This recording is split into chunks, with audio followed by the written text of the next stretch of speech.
In this video, we will take a look at nested tuples, which are just basically a tuple within inside a tuple. We could also have a tuple inside a tuple inside a tuple, and so on.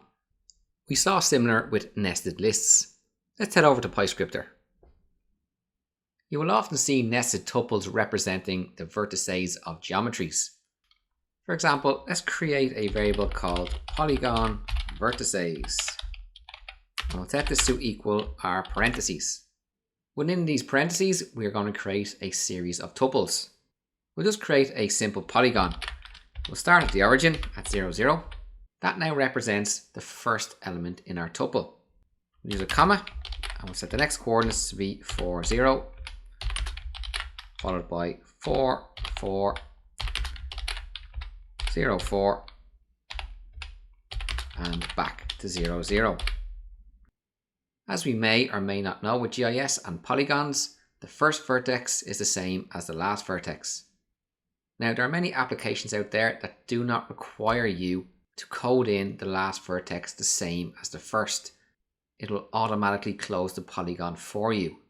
But it is good practice to include the last vertex the same as the first. We'll hit enter and we will print the polygon vertices to screen, and we can see our nested tuples. We can of course access individual coordinates. Here we'll access the first, which is 0, 0, and we'll access the second last, which is 0, 4.